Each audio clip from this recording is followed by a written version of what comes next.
If you're going to keep criticising Zack Palansky, at least do it properly, because it has not been working. When I read Jeremy Clarkson's article making fun of Zack's teeth, I laughed and felt good about myself in my stomach. But when I read Quentin Lett's article in the Daily Mail comparing him to Hannibal Lecter, I felt proud of the people I am on the same side as.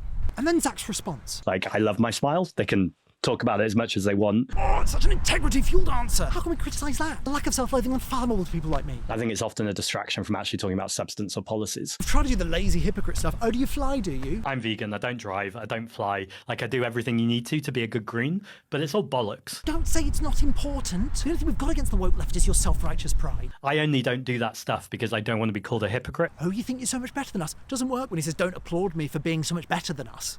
Not that he is. Problem of the corporations that are destroying our environment. We've had a go at attacking his policies. The rich will leave, but I really think we should stop doing that because it's been really disproved by Tax Justice UK. And then along comes the rest is politics. Horrified beyond belief. Questioning his economic credentials. Hello. Tell us which economists you're listening to. Grace Blakely, Richard Murphy, Gary Stevenson, James Medway. Making his intellectual influences sound dubious? Yes, please. The neoliberal model has broken and it's not worked. Consensus where? From people like Gary Stevenson? He's not a professional economist. Great work dismissing anybody who's not gone to the traditional institution steeped in neoliberal ideology as not a proper economist. Mwah. Where are the people with graduate level degrees in economics that you're focusing on here? Where's the academic consensus? Secondly, excellent work not bringing up the proper economists who do support dealing with inequality and introducing a wealth tax, like Thomas Piketty. You will always get more tax revenue from an annual tax on wealth than from the inheritance tax. Thomas Piketty. Framing and omission. Rory, you genius. Keep selling us those AI assistants. Brought to you by Wordsmith AI. That's been the high point. The best we've had otherwise is Marina Hyde going, yeah, he's pretty good, but